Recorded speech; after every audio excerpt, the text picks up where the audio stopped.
Can't see him. Welcome to another YouTube live broadcast. I'm Flint McGlaughlin, and we're beginning as we approach the concept of your CPA as it relates to the right copy, the right imagery in your ads. How do you get that piece right? Now, you may recall, if you've been with us before, that we've been running live experiments. You've been helping plan those experiments. And we're going to share with you the results of this test. We talked about this test last week. This is a Facebook test. We'll tell you as the time wears on, we'll lay out for you. And I say the word wear, Paul, because we're gonna wear them out. As the time rolls on, we'll give you more insights as to how this test ran. But first, we're going to start teaching the principles, then we're going to unpack the test, tell you the results, tell you what we discovered. It did surprise me. It's quite interesting. And again, you were a part of planning this. So I want to welcome, by the way, Dave. Good to see you back, and Sean and Steve and others that are getting ready to chat and connect with us. We're going to start with an experiment. I'm going to share with you the background. It's test protocol 4061 from our library. And it's the North American Spine Micro-Incision Test. The goal is to decrease CPA for a campaign in the Google Display Network. Take a look at two potential ads. All right, you should see both of them now, and tell me which one of these do you think will produce the highest overall performance. So take a look. Tell me the one you think is best. Put in top or bottom, or A or B. We'll call the top one A and the bottom B. All right. Hello, Doug. Good to see you back. And Suleiman, it's good to see you also. Someone tell me, is it A or is it B that produces the highest performance? Michael says A. Stephen says A. Dave says A. Michael says A. Different Michael. I don't know the name of the person at Web to Print Software, but they say B. Another Michael says A, and Brett says B. Irene, it looks like Irene News says A, and Suleiman says A. Stephen is B. Sean is A. Keep them coming. We're watching to see your tally. Would you like me to share with you the results? We ran the experiment. This is not the one that we ran last week. This is an earlier test, and we'll share with you last week's test before this broadcast is over. But first, take a look at these results. 46% increase in clicks to conversion with B, and a 20% reduce in CPA. Now that is a dramatic impact for this organization. And something is going on here. Something besides two creatives who battle out in a conversation, discussion, debate, and one person runs their ad and the other runs the second. The customer was brought to the table in a test format. And in the single factorial behavioral test that we designed, we presented every one of these ads in a sort of alternate A/B pattern, and we saw through that which one had the highest impact. The problem is not running the test. That's getting easier today. Now, complex testing is still hard, but most of us have a problem with knowing what it is we should be testing. And more importantly, when it comes to these ads, if you don't get your messaging on point, your cost per acquisition is too high. And if your CPA is too high, well, then it becomes prohibitive for you to scale the enterprise. So virtually anyone joining us, either today live or in future views of this broadcast, you're going to have to ask yourself, what can I do to scale my enterprise? And to answer that question, you have to ask another, and that is, how can I get effective messaging in my ad that increases the response rate? When that occurs, you have something interesting happen. Not only does the top, that is the total visits, go up, but your CPA goes down, because essentially for the same marketing spin, you're getting a major impact. So I want to take this whole concept and answer a simple question. How can we consistently optimize the messaging of our display ads? And I'm going to use a very simple heuristic. Now, we developed this heuristic probably, I don't know, 10 plus years ago, actually longer than that, probably 12 years ago. I think it's in a patent we filed in 2016, but it's an approach that you can use and you can learn now. I say 2016, 2006. It's an approach that you can learn now. And you see me looking over to the side, Paul Cheney, who oversees all marketing for the MECLABS companies and participates a lot with me in terms of the content that I develop and teach and runs experiments, is right here. And there's a table set up of experts in the back. Through a glass screen that you can't see are the engineers. And we have a full production television studio here. We have a very simple set designed for this program, but I really appreciate the hard work that everybody does to get this ready and to control the quality so that you can concentrate on the learning. With that being said, back to the question, and how can we learn to apply this heuristic?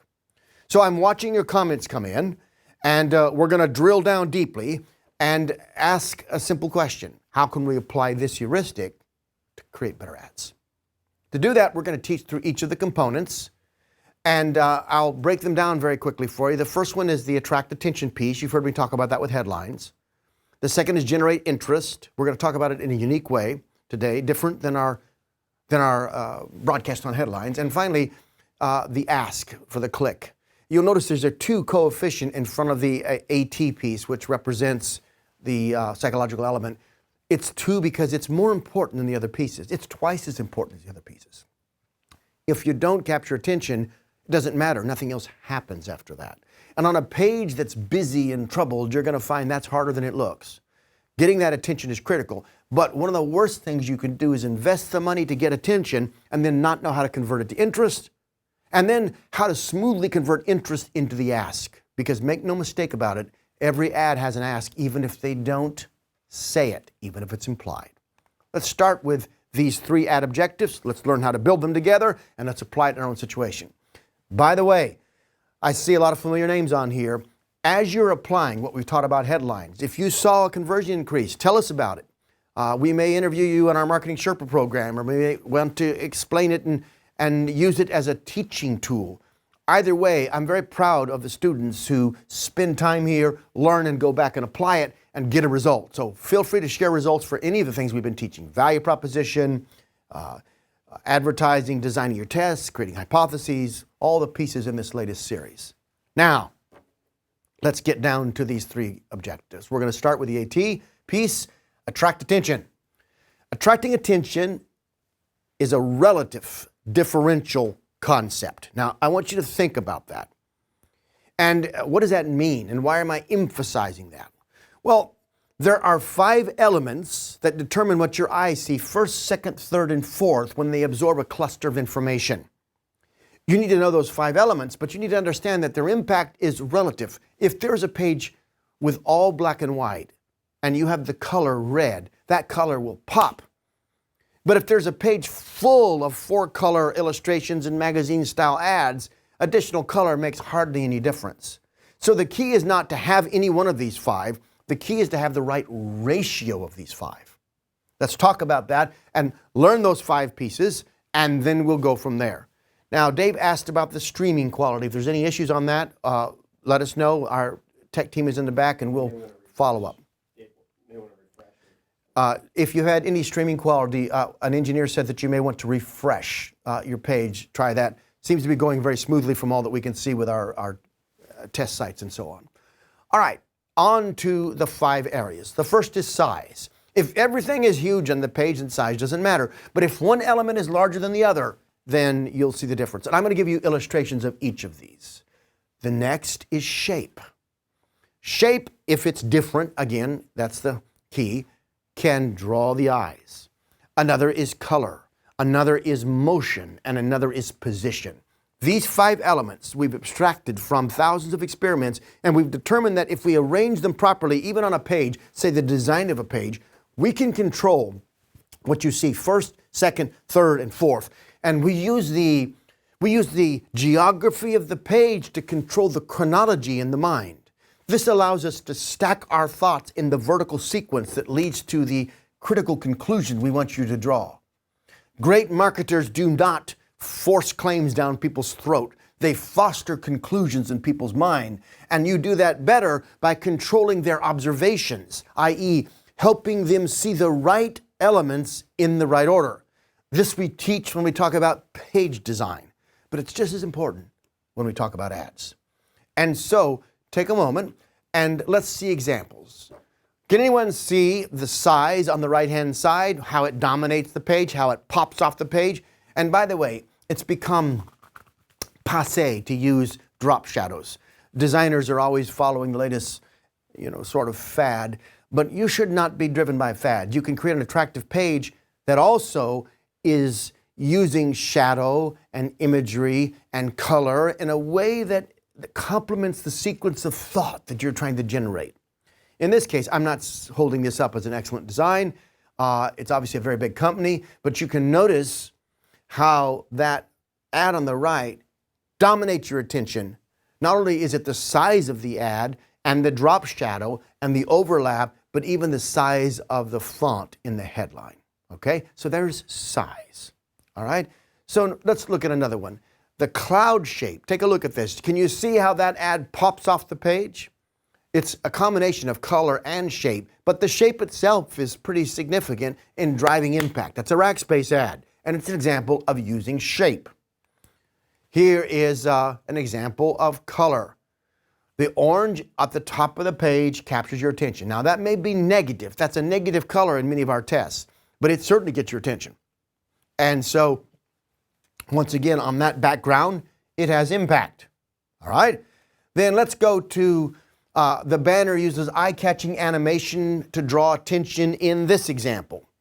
Now, I think the ad might be a bit annoying, but it's cute and it does the job. It gets your attention. And again, that's the idea. All I'm trying to do here is not show you wonderful design examples. I just want to illustrate how these 5 elements capture your attention, how they reach out. And by the way, capturing attention is not just a function of elements. There are 2 components.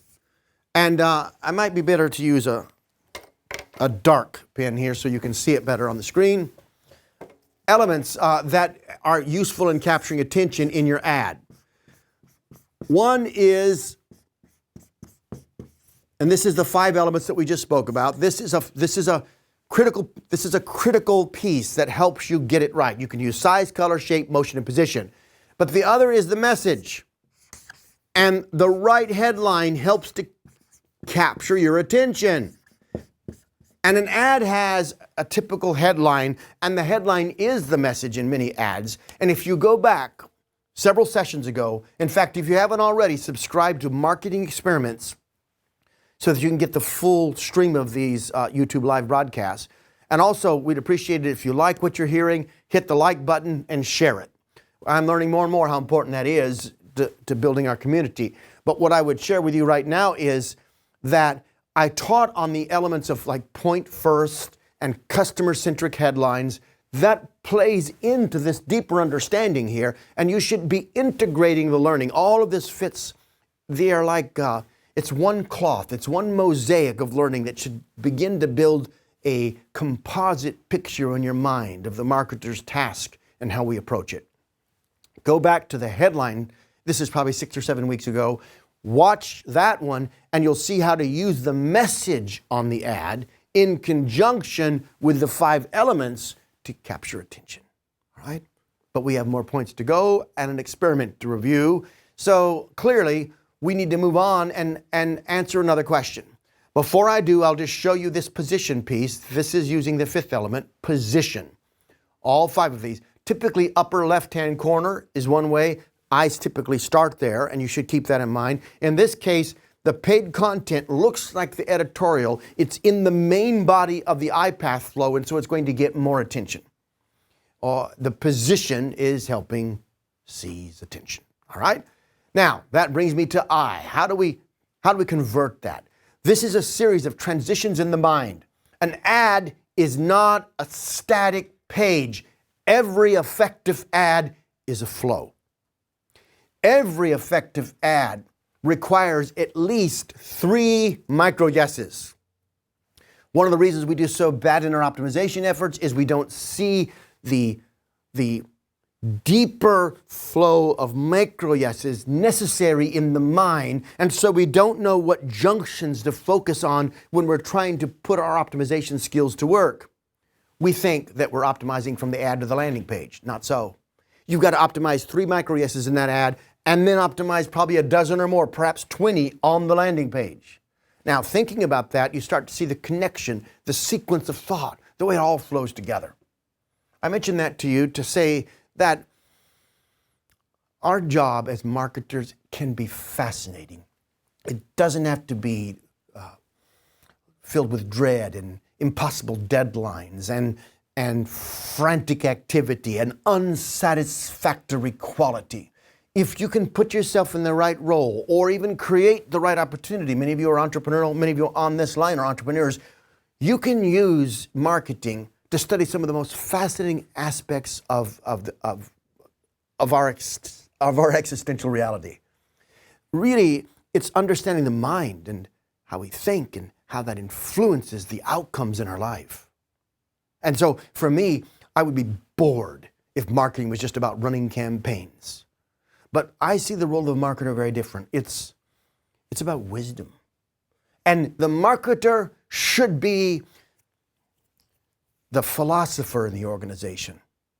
They should be the source of customer wisdom that helps the CEO and the team guide in product development and in all the activities that support the enterprise. And if you're an entrepreneur, you cannot delegate marketing. Did you hear me? Peter Drucker said there is no such thing as a division like marketing. It shouldn't be that way. Everybody's job is marketing, but it's particularly the job of the entrepreneurial leader. You know, the job of an entrepreneur, the job of a CEO is to create a customer. That's job number one. And to do that, you've got to get inside the mind and understand what matters to the people you're trying to serve. But keep this in mind. We're going to come back to here. I'm going to talk about interest. And I'm going to say again, 3 micro yeses in that ad. We're working on the second one now. The first micro yes was, yes, I'll look. Yes, I'll give you an investment of my attention. And in a world that's dominated by information overload, when you can earn someone's attention, you've accomplished something. University president out west once said that where there is a wealth of information, there is a poverty of attention. And that's very true. And it's very true when it comes to our campaigns. So here's 3 key points for generating interest in your banner ad. You have to understand that really what you're doing is designing, this is very important, a derivative value proposition. Now, when I teach value proposition, I talk about 4 types. Primary product, process, primary product, prospect, and process. I can't teach that now, but there's a YouTube live session 7 or 8 weeks ago on value proposition. Watch that and understand that every time you ask me to take an action, you're engaging. Now, you're engaging a value proposition whether you know it or not, whether you have articulated it as you should or not. Now, what do you mean? Well, the obvious one is this. If you're asking me to buy your product, the product is a value proposition. But do you understand that you're asking me in a way to buy a different type of process, action, product when you ask me to pay attention to your ad and to respond with more interest and finally to agree to your ask, the 3 key phases here. In each of those cases, there is a cognitive calculation going on inside of my mind. I am weighing whether or not I'm going to go forward or not. And we'll talk more about that as all this unfolds. But every single ad has to answer a question. If I'm the ideal customer, and by the way, if you're not, don't worry about it. On the Facebook campaign that we're going to share with you later, we had to sample the audience using existing information about people who were on our Facebook page. And by doing so, we targeted and we narrowed. And by the way, Facebook has a sort of a learning mechanism. The longer you run the ad, the better it gets at finding those type of people. And the more accurate you are in identifying who it is you're trying to reach, the more accurate you are in answering the question I have in front of me right now. And that is, if I'm the ideal customer. Now listen, when I teach value proposition at the product level, we say, why should I buy this product rather than that? When I teach it at the primary level, we say, why should I, do business with your company instead of this company or that company or this company? But at the ad level, it's why should I click on this ad? And this brings me to the most important thing I have to say. The job of an ad is not to sell your product. You can't sell your product there. They can't buy it there. They can't give you money there. The job of the ad is to sell a click, and it has its own process level value proposition. That's the 4th type of value proposition, and it's engaged when we are trying to somehow get that person to move forward in the process. So with that in mind, and you think about this, You want me to click, and I'm weighing something, and I've taught this before. What is the perceived value? And I'm going to make that P big, because I don't mean the value. I mean the value they perceive in their mind. Minus the perceived cost. The perceived value, that's a pretty sketchy V, so let's see what we can do about that. The perceived value minus the perceived cost. If I sense the value in responding to your action that you're asking me for is worth less than what I sense, what I perceive to be the cost, which is wasted time, loss of energy, all the things, risks that you might be tracking me in some way, all those forms of cost, I just don't click. And guess what? We're lucky on a banner ad if 1 in 100 click. And why? Because they don't trust, because perceived cost is very high and perceived value is typically very, very low. So what do? Well, perceived value minus perceived cost is what's going on with the ad. And by the way, we're going to see it in Facebook in just a few minutes as I show you the campaign we ran and how we structured it. But keep going. You can measure the level of interest for a banner ad in the same way you would measure the force of a value proposition. They've got to draw 4 conclusions. I taught this elsewhere. I'll mention them now, but can't teach them now because I don't have time and I won't get to what we came here to talk about today. So go back to one of the earlier YouTube Live on value proposition, or go to our website, Marketing Sherpa, MECLABS, or Marketing Experiments. Just type in value proposition, and there's over 10,000 research briefs you can access to help you learn, okay? Or the courses. You can take a course in it. We have it. So here's what I'm going to say right now. Think about the ad in this way. If I'm the ideal customer, why should I click on this ad rather than do something else with my time, do something else with my action? In that situation, I've got to conclude 4 things. I got to understand what it is that your message is about, and often I don't because we try to get clever in our ads, and that is foolish. And it's a waste of energy, and nobody cares if you're clever. They care if you're helping them. They care if you're serving them. They do not care that you know how to do a turn of words. So, do I clearly understand what it is you're trying to say? Do I believe it enough? If I don't, nothing else matters. The message doesn't even matter. If I don't understand it or I don't believe it, it doesn't matter. But if I understand it, so that's the first thing you've got to achieve, which is clarity. And then I sort of believe it, or I believe it enough to try, that's a credibility. Then still, you got to overcome 2 more hurdles, and that is, do I really want that enough to risk the click? And can I get it some other way without this risk, without this problem, without this trouble, without having to click or go through your funnel or whatever else you put in front of me? And the truth is, I'm thinking about it that way. I'm also saying, can I get it, from somebody else, not just you?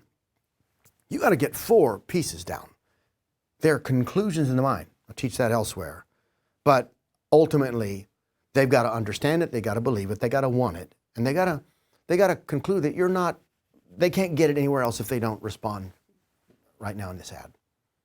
With that in mind, when you get that right, it changes the performance of your ad dramatically. CPA goes down, top line goes up, and if you get it just right, you've achieved the holy grail in entrepreneurship. You've created a scalable way to sell your product. Keep this in mind. And this fulcrum that you often see on the screen sort of represents these 4. And I just point them out and would suggest that you get some of the training or the work on this. All that YouTube Live and all those articles on our site are free. There's courses you can pay for, but you can also get the free content. All right? Let's keep going. This is really interesting. This is a study for a really interesting company. And we're going to look at an example, and we're going to teach that 3rd point here, and then we're going to look at the experiment. All right, here we go. We've got a control, and we've got 4 treatments. Pick the winner. Pick the winner. Don, tell us which one. Dave, Robert, somebody tell us which one is best. And you are right. Herbert Simon did say that quote. He was I think he's president of Stanford. Who made this quote. I said, when I mentioned where there is a wealth of information, there's a poverty of attention. It's a wise comment. Take a look at these and let me see. So Robert says 1, and by the way, the control could win. I'm not saying it did, but you can vote for any. Treatment 2, I got another treatment 2. I got another treatment 2 that's Richard. Joshua says treatment 2. Patrick says treatment 2. Stephen says treatment 2. And Persuasive Video Works says no, it's treatment 3. All right. Anybody else? Darko says treatment 4. Robert says 2 got my attention too, but the image doesn't seem to be related to the offer. Yeah. All right. Interesting. So it's not believable. You're applying it. You're thinking right, Robert. You're working through the value proposition piece. Willow Valley Community says 3. All right. And Doug says 4. One more vote, somebody. Tell me. Rick says 4. Let's get to the bottom line. Here the 4 are control treatment 1, treatment 2, treatment 3. And the winner is actually treatment 4.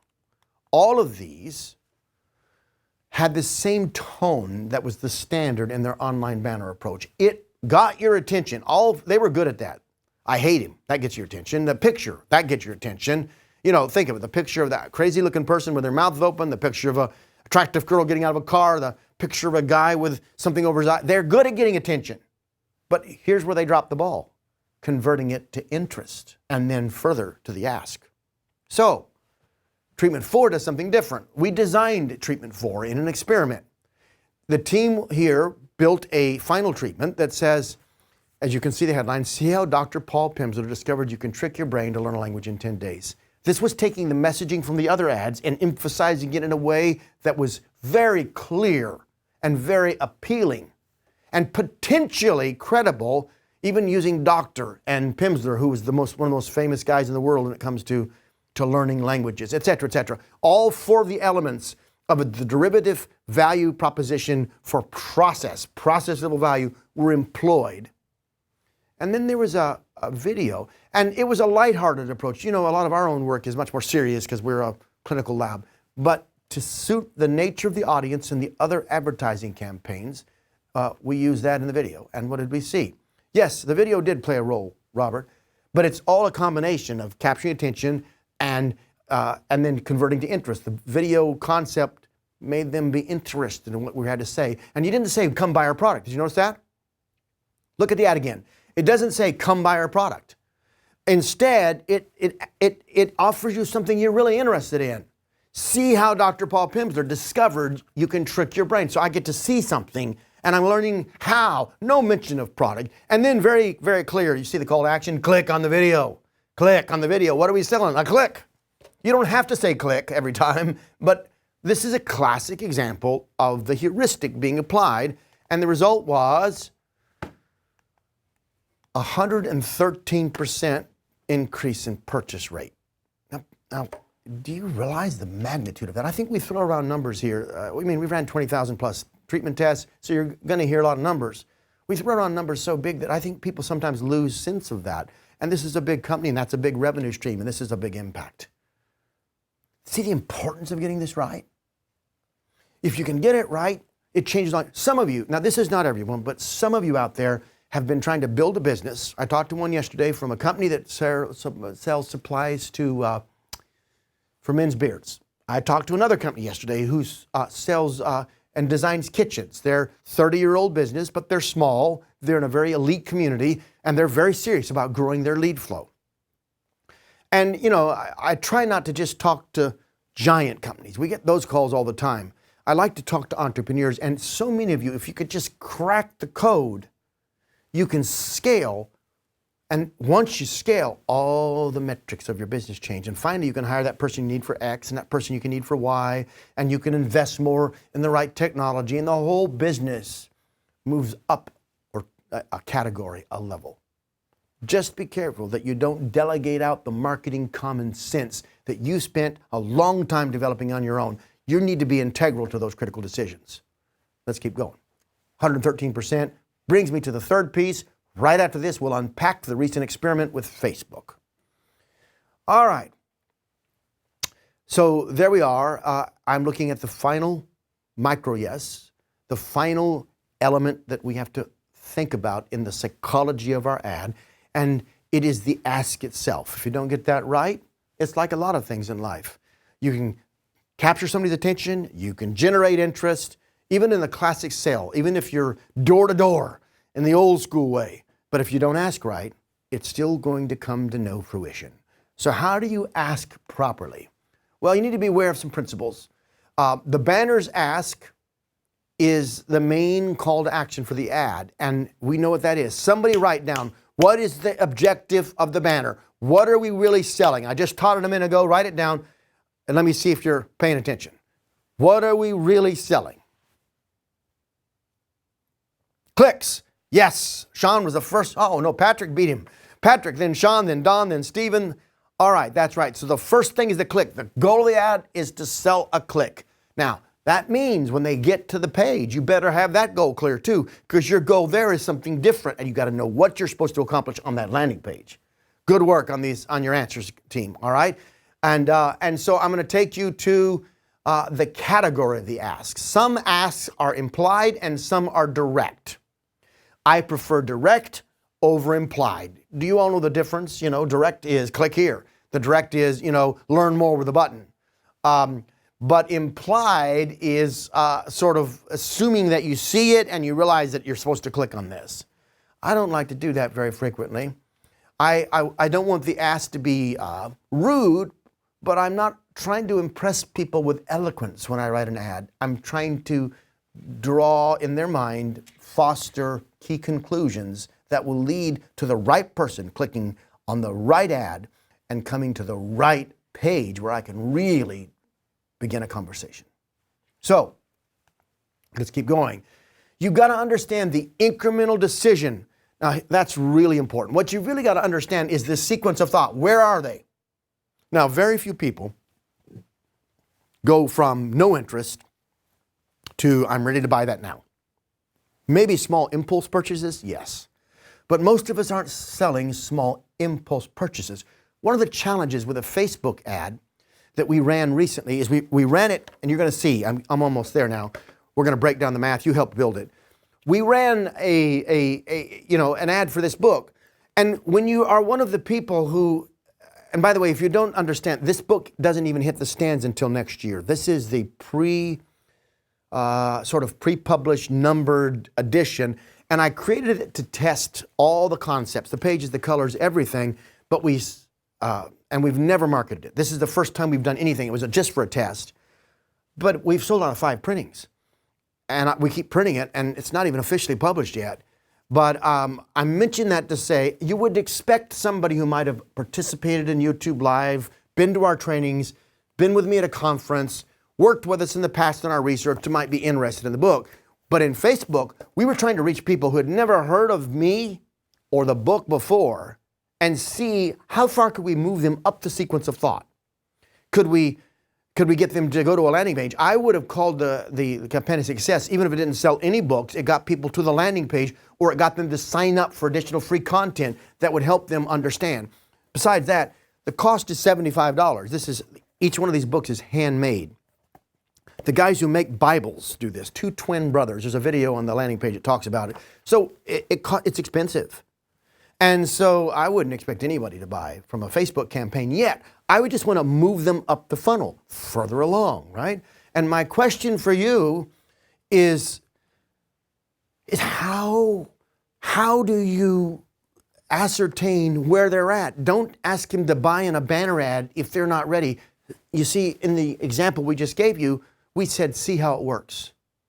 Click here to see more. That kind of information they're ready to do. If we'd said buy it, nobody's ready to buy yet. We get way too aggressive and we ask way too soon. And when you ask too soon, the answer is no. Robert, I saw your comment. It says, I'm stupefied there are not thousands of people tuned in. There will be. This is new. We have over 2 million, right around 2 million people a year visiting our content and our sites. But we haven't driven anyone into Facebook, and I didn't want the audience to be too big too soon while we learned how we wanted to use, I said Facebook, but Facebook, YouTube, the entire social strategy. YouTube is going to be the center of our social strategy, and what I'm learning, I'll share with you. Everything I've learned about it, as we are unfolding, we'll share with the audience, but our plan is to put YouTube in the center, and I'm using Instagram, LinkedIn, and other sites, feeding it, and then we're going to drive it up. If you haven't found me on Instagram, do that, and LinkedIn also. And be sure and hit the likes here. We're actually tracking the percentages of likes for every for every one of these and the impact on the many people that watch afterwards. The audience continues to build and build and build over time. We have other videos where there's 70, 80,000 people who've watched them, but this series is sort of something quiet and discreet. We want to grow it organically and learn while we do it and share with you what we're learning. And so I appreciate everyone's kind words on there. I have some nice words about the book. I'm not trying to sell the book right now. I'm not afraid to, but I need you to understand how this fits. It would be too much to ask most people to buy the book in the ad. And it would be too much to ask most people to buy your product right away from the ad. You've got to figure out what the thought sequence are and each micro yes and time the nature of your ask to the place they are in the thought sequence. All right, now, the next thing is the tone of the ask. The tone really matters. One of the biggest changes in the ad that we looked at a few moments ago for the language program was the tone. We got away from the hype and we made it fun and playful, but we were very intentional about the tone. All right? Now, as you're putting all this together, the final thing is, can you build an authentic urgency? I am telling you something. You can't get away from the old masters, Claude Hopkins, Rosser Reeves, even David Ogilvy. Urgency really matters if you can build it into an ad. The problem is we use fake ways to build it. And when you use fake ways to build it, you betray trust. And when you betray trust, you lose the whole game. So don't put in while supplies last. It sounds like BS, and it's what everybody says when they can't think of urgency. Don't tell me you have only 100 if you have 1,000 and you just want me to feel like I'm the last one. Tell me something legitimate that controls urgency. Find a way. Think it through. Invest more energy. But authentic urgency will impact conversion. All right. Now, there you go. As you watch through these key pieces, these help you think through that third micro yes in the sequence. So here's examples. There's a control and there's a treatment. There's a significant difference between the approach on these. By creating a call to action that didn't ask for too much too soon, the click-through went up 92%. Now, in case you can't tell, that top one is for a credit card. It's hard to even recognize that. You know why? In fact, would you forgive me, because I've got a gracious audience and they're kind to me, but I can't teach like a colleague. I have to teach like a consumer, because if I can't get into the consumer's mindset, I can't think like a consumer thinks when they see your ad. And I just want to keep on that ad for a moment and tell you how terrible it is. The top ad is the kind of nonsense that I see all over the internet that disgusts me. This is not your creative exercise. You don't get to produce what you can do with cool fonts. You don't get to show me how well you can blend images and how cool it is to write in white over black. Your job is to get the right yes. And that top ad doesn't just fail, it utterly fails. It's disgusting, it's awful, and it's everywhere on the internet. If you want to make a difference, if you want to really serve people, they got to hear you first. If they don't hear you, you can't help them. Now, if your product doesn't help them, you got the wrong teacher here.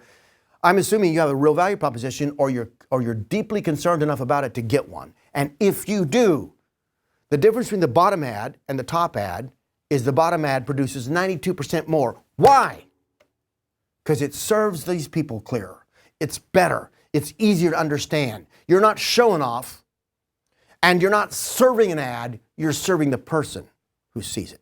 I'll move on. I don't mean to be harsh, but unless we realize that if we're not extreme enough in our comprehension and understanding and value set about this, we're going to waste our life on this stuff. And I'm tired of being interrupted by people that pretend they know me because they've looked me up on LinkedIn. And I'm tired of people sending me emails that it's not really the same person sending it. And I'm tired of ads like that done by creative people who want to impress me with their talent instead of serve the person that we're trying to help. On we go. All right, so here's another one. This is Car and Driver. Big famous magazine. Take a look. Here's an example of that. You can see how old this experiment is. We've been doing this a long time. But what's the difference? Just take a moment. What's the difference? Show me. I see an old friend, a new old friend, David Carrier on. David, it's good to see you. And David and I were on the phone about an hour and a half ago. And he's right. Politicians who show up early. Take a look at 2007 and 2008. Look at treatment 2007 through 2009. Tell me, what's the primary difference between these two pieces? Engagement, drop down, Sean said. Yes, yes, you have something to do on the new one, says David. All right, brand selection, that's interesting. All right, and right, by the way. All right, now, here's the difference. The left one looks like there's a long process, and the right one feels like a configurator, like it's a tool, like it's utility, like it's going to help me, like it's going to serve me. And I have seen this over and over again. At the New York Times, when we optimized their conversion for a digital offering, and conversion shot through the roof, we all got excited. But to hit the numbers, we needed more people to get to the page, and we could drive them to the page from the front page of the New York Times. But to do that, we had this tiny little space. And I said, let me have the ad. Now, by the way, this isn't in our notes. It's not in our deck. It's an anecdote. But it's very, very instructional. Instead of writing the normal ad, just promoting it, and because they were selling an electronic edition, a digital edition, they were selling, the print edition, and we created a little tool that looked like a configurator, and it said, select how you want to receive your paper. Digital. And when they went to select, it clicked through into the key landing page, and conversion went through the roof, and traffic went to the to the page, and then volume went way up. Why? Because instead of serving an ad up, we served a person. And the utility of that, the useful, the way the question was formed, even the look of it, got attention, converted to interest, and made a logical ask that people responded to. That's what you see here. So the second one, wait a second, do we have numbers on that? I think I went through them so fast. Yeah, 74. Team, look at that. 74%. A 74% increase. That's huge.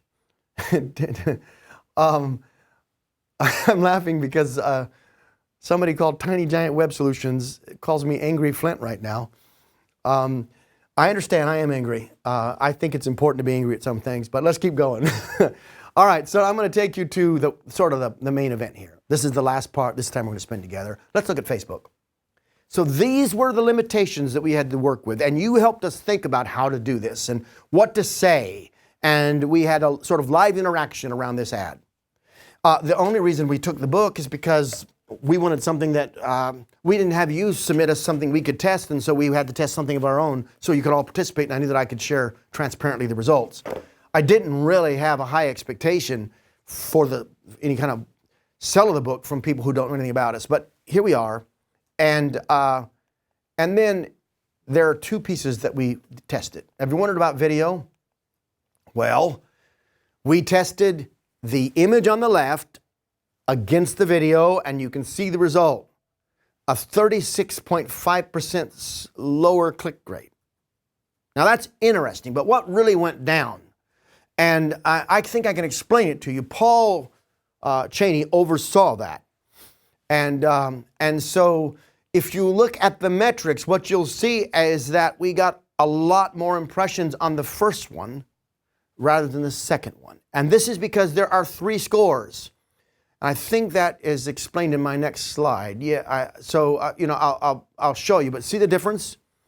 And look, we had purchases. And that's people purchasing at $75. I'm surprised by that because this is what we would call a cold list. They were sampled, but we don't have any relationship with them. So what can we learn? There's several things you can learn here. Number one, you're going to have this Facebook ad determined across 3 pieces: quality ranking, engagement ranking, and conversion ranking.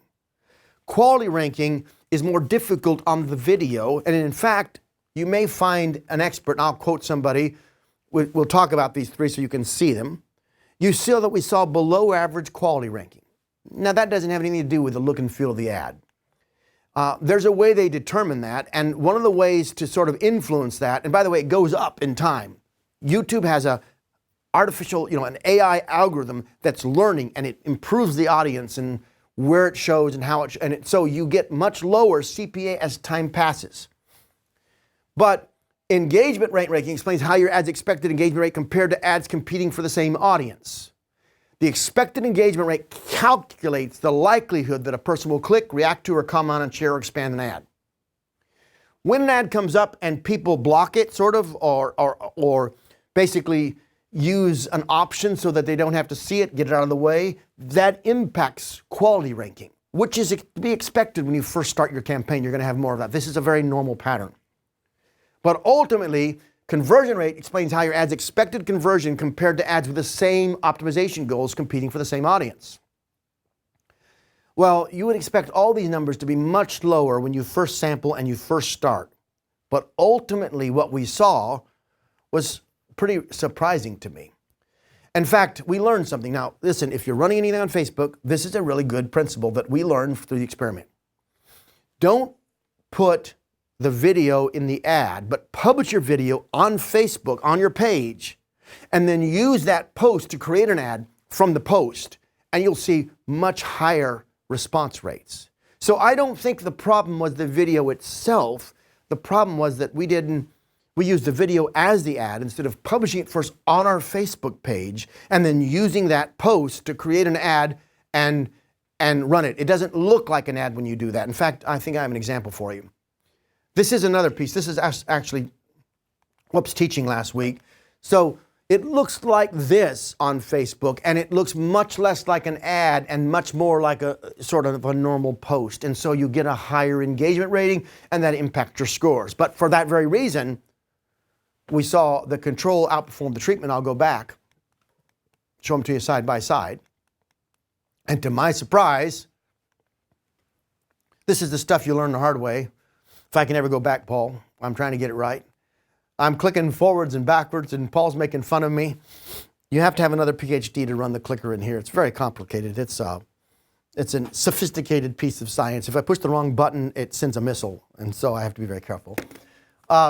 If you look at the two ads side by side, surprisingly enough, this thing is cash flowing.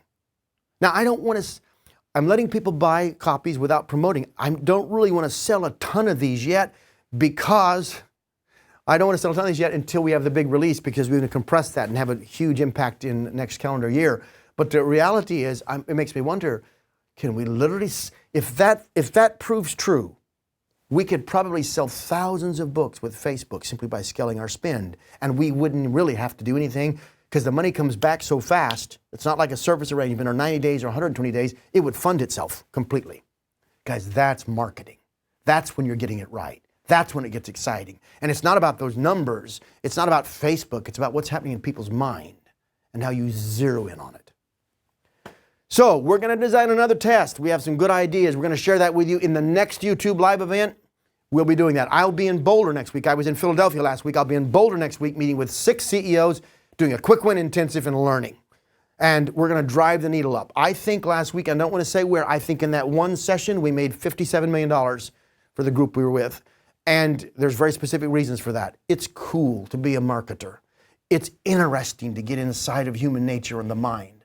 And I hope that as you participate in this, you won't just learn something. You'll re-envision what it means to be a marketer. You'll re-envision what it means to build a customer theory and to understand how people think and decide. And hopefully you'll use it in a way that makes the world a better place. All right? So thank you all very much. I'll be back with you. Make sure you hit the like button. Make sure you share. And tell friends about this place every way that you can. We want to keep driving up our size of our community. We'll all learn from each other. And thanks for the kind words. If this was helpful today, I read these because they're like the most, to me, it's instantaneous feedback, and it's relevant, and it helps determine the next topic. Tell me if you liked the day. Tell me what you liked about it. Tell me if you hated something. I'll blame that on Paul. I'm sure it's all his fault, but I'll learn from it, and I appreciate you. Take care.